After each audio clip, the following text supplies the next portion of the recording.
Tapi ini Pak, suaminya cerdas pula. Apa katanya kepada istrinya? Itulah deh berkahnya Ramadan. Makan super mie bisa keluar sate.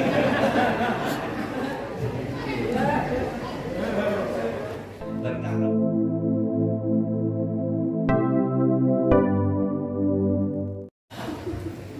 Assalamualaikum warahmatullahi wabarakatuh. Bismillahirrahmanirrahim. Alhamdulillahi rabbil alamin. Wassalatu wassalamu ala sayyidina maulana Muhammadin wa ala alihi wa sahbihi ajma'in, amma ba'du. Qala Allah ta'ala fil Qur'anil Karim, a'udzu billahi minasy syaithanir rajim. Bismillahirrahmanirrahim. Ya ayyuhalladzina amanu kutiba 'alaikumus shiyam kama kutiba 'alal ladzina min qablikum la'allakum tattaqun. Wa qala an-nabiy sallallahu alaihi wasallam, man shoma ramadhana imanan wa ihtisaban ghufira lahu ma taqaddama min dzambihi. Shadaqallahul azim wa shadaqar rasul nabiyil karim wa nahnu ala zalika minasyahidin wassakirin walhamdulillahi rabbil alamin. Yang sama-sama kita hormati Bapak Kepala Desa Semarang beserta perangkatnya. Yang kami muliakan Bapak Ketua Badan Amil Zakat Nasional Kabupaten Sarolangun beserta jajarannya. Yang kami muliakan Bapak Imam beserta pegawai syarahnya, para alim, para ulama, tokoh masyarakat, tokoh adat, bapak-bapak dan ibu-ibu, hadirin wal hadirat yang dirahmati Allah Subhanahu wa ta'ala. Puji dan syukur marilah kita persembahkan kehadiran Allah Subhanahu wa ta'ala atas limpahan rahmat dan karunia-Nya. Pada malam yang penuh barokah ini kita masih diberikan oleh Allah Subhanahu wa ta'ala kesehatan dan kesempatan sehingga kita dapat hadir di rumah Allah yang mulia ini. Tadi sudah kita melaksanakan sholat isya dan dilanjutkan dengan sholat tarawih berjamaah. Mudah-mudahan amal ibadah kita sejak dari awal Ramadan hingga seterusnya diterima oleh Allah Subhanahu wa ta'ala. Amin ya rabbal alamin. Kemudian salawat bagi salam semoga selalu tercurahkan kepada junjungan kita Nabi besar Muhammad sallallahu alaihi wasallam dengan sama-sama melafazkan Allahumma shalli ala sayyidina Muhammad wa ala ali sayyidina Muhammad. Dengan banyak berselawat, mudah-mudahan kita akan mendapat syafaat dari Rasulullah sallallahu alaihi wasallam. Bapak Ibu hadirin yang dirahmati Allah Subhanahu wa ta'ala, ketika Allah Subhanahu wa ta'ala menciptakan surga, surga bertanya kepada Allah, liman khalaqtani? Ya Allah, untuk siapa aku ini engkau ciptakan? Maka firman Allah Subhanahu wa ta'ala, likulli taqiyyin wa sakhiyyin. Wahai surga, engkau kuciptakan untuk dua golongan manusia. Siapa itu? Yang pertama adalah orang yang bertakwa kepada Allah Subhanahu wa ta'ala. Bapak Ibu hadirin yang dirahmati Allah Subhanahu wa ta'ala, di dalam Al-Quran lebih dari 360 kali Allah mengulang-ulang kata takwa. Dan kita pada malam hari ini sudah diperintahkan oleh Allah Subhanahu wa ta'ala untuk melaksanakan puasa pada bulan Ramadan yang tujuannya adalah untuk meningkatkan iman dan takwa. Maka tadi sudah saya bacakan ayat dalam surah Al-Baqarah. A'udzu billahi minasyaitonir rajim. Bismillahirrahmanirrahim. Ya ayyuhalladzina amanu kutiba 'alaikumus shiyam kama kutiba 'alal ladzina min qablikum la'allakum tattaqun. Wahai orang-orang yang beriman, telah diwajibkan kepadamu berpuasa sebagaimana telah diwajibkan kepada orang-orang sebelum kamu, agar kamu menjadi orang yang bertakwa kepada Allah Subhanahu wa ta'ala. Maka puasa ini Bapak Ibu sekalian salah satu ibadah yang dirahasiakan oleh Allah pahalanya. Kalau sholat kita tahu pahalanya Pak. Sholat berjamaah di masjid pahalanya 27 derajat. Bapak Ibu yang sudah pergi haji, insya Allah balasannya surga. Kata Rasulullah, al-hajjul mabrur laisa lahu jazaa'un illa jannah. Haji yang mabrur tidak ada balasannya kecuali surga. Bagi orang-orang yang telah menafkahkan hartanya di jalan Allah, membangun masjid, membuat madrasah, membangun mushola, itu balasannya 1:700. Masalul ladzina yunfiquna amwalahum fi sabilillah kamasali habbatin ambatat sab'a sanabila fi kulli sumbulatin mi'atu habbah. Perumpamaan orang yang menafkahkan hartanya di jalan Allah itu bagaikan menanam satu biji tanaman. Satu biji tanaman tumbuh 7 tangkai dan setiap tangkai tumbuh 100 biji. Alhamdulillah. 1:700 kita tahu nilai pahalanya. Tetapi ketika berbicara tentang puasa, Allah tidak memberikan gambaran pahalanya. Maka dalam hadis qudsi Allah Subhanahu wa taala berfirman, "As-shaumu li wa ana ajzi bi." Puasa itu bagiku dan akulah yang akan membalasnya. Jadi puasa ini Pak, puasa amal yang rahasia. Jangankan orang lain, orang yang satu rumah dengan kita saja tidak tahu kalau kita sedang puasa. Bapak tidak puasa, ibu tidak akan tahu kalau bapak tidak cerita. Ibu tidak puasa, tidak akan tahu suaminya kalau tidak cerita. Jadi rahasia. Puasa ibadah rahasia. Saking rahasianya, yang dekat dengan kita saja tidak tahu kalau kita sedang berpuasa. Pernah terjadi ibu, suami istri terlambat bangun sahur. 10 menit lagi menjelang imsak baru dia bangun. Karena waktu sudah mepet menjelang waktu imsak, sementara masakan belum dimasak. Dilihat oleh istrinya, Pak, ada super mie di dalam lemari. Dia ambil super mie itu Pak 2 bungkus, kemudian dia masak. Setelah masak, waktu tinggal 5 menit lagi. Makan, suami istri tadi makan super mie. Setelah makan, mereka pun berpuasa. Jam 10 pagi, si suaminya perutnya mulai keroncongan. Karena biasa makan nasi, pagi itu makan mie Pak.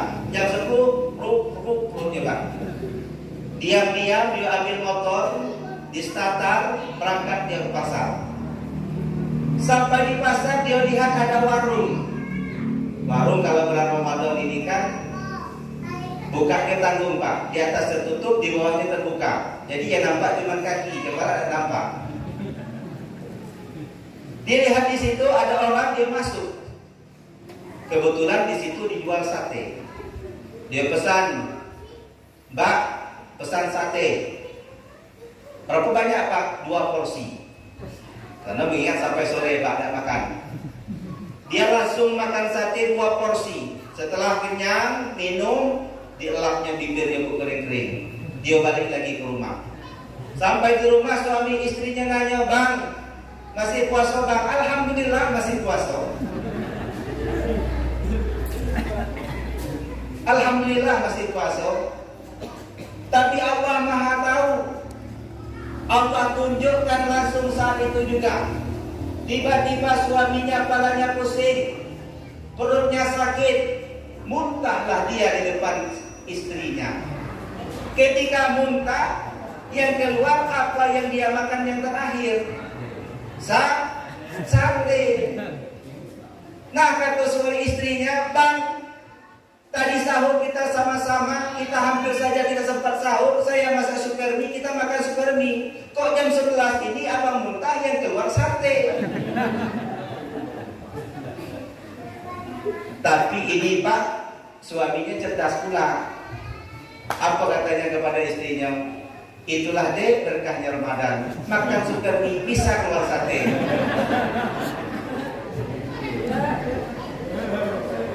Berkah Ramadan katanya Bu.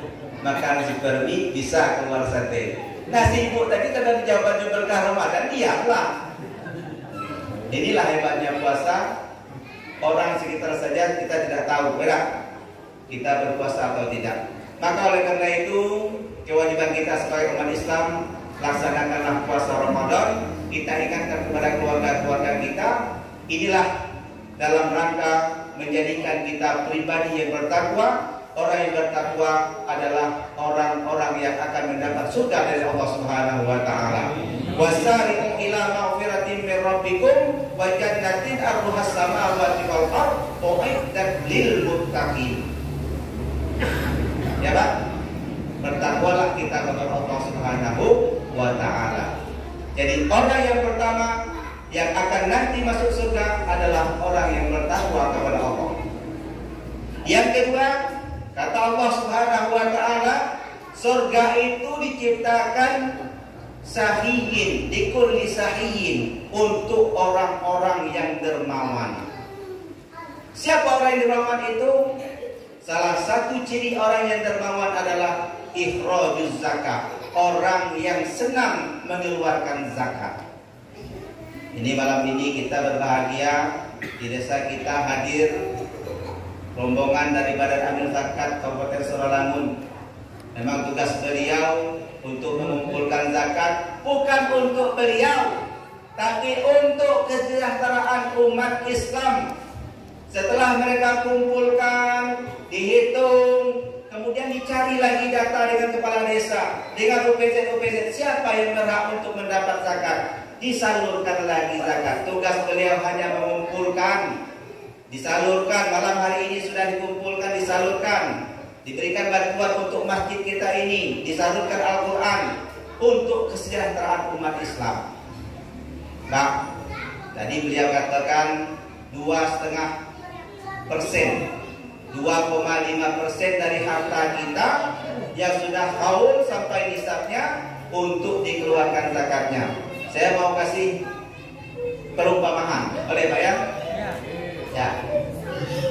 Ini air kita beli halal Pak ya? Halal kalau kita minum. Silakan diminum Pak. Halal. Apakah 100%-nya halal? Nah, itu tergantung lagi. Jadi kalau air 1 gelas ini Bapak Ibu sekalian, anggaplah ini harta.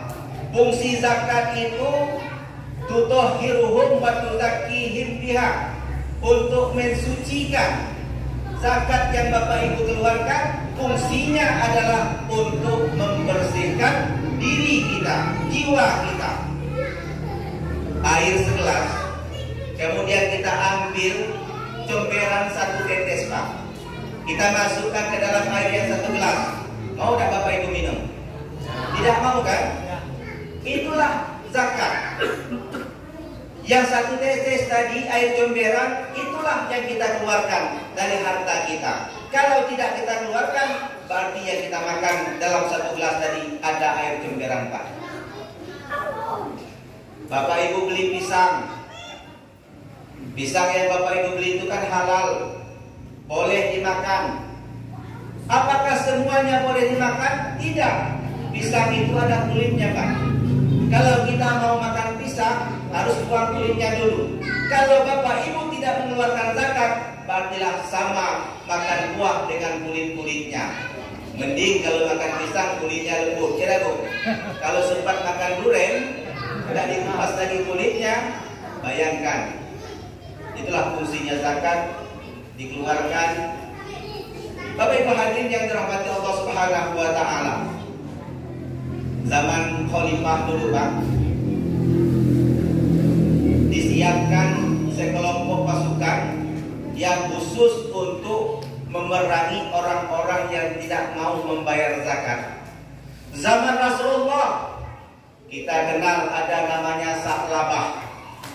Bapak Ibu mungkin pernah dengar kisah Sa'labah, orang yang miskin di kota Mekah.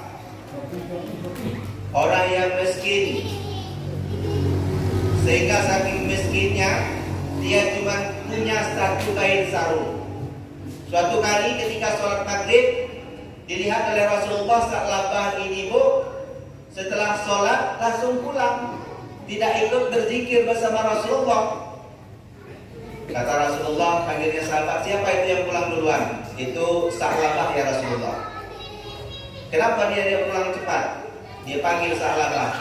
Sa'labah kasih tahu, ya Rasul, kami di rumah itu cuma punya satu kain sarung. Kalau saya sholat bersama engkau ya Rasulullah di masjid, itu di rumah istriku belum sholat, dia masih nunggu kain sarung yang aku pakai untuk sholat maghrib. Kalau aku ikut berzikir bersamamu ya Rasul, itu di rumah istriku bakal terlambat sholat maghrib, maka aku pulang duluan. Kata Sa'labah, ya Rasul, karena Rasulullah sudah bertanya tentang hal itu, saya ingin curhat juga. Bagaimana caranya ya Rasul, agar aku ini bisa zikir bersamamu? Tolong doakan aku menjadi orang kaya, kata Sa'labah. Kata Rasulullah, sabarlah Sa'labah, Allah lebih tahu apa yang terbaik untukmu. Pikir-pikirlah dulu Sa'labah. Besok Sa'labah datang lagi menghadap Rasulullah, ya Rasul, kami sudah berpikir ya Rasul, kalau seandainya kami jadi orang kaya, kami akan berzakat, kami akan bersedekah, kami akan bangun masjid. Kalau begitu kata Rasulullah, baiklah Sa'labah. Rasulullah memberikan Sa'labah itu sepasang kambing, kambing jantan dan kambing betina.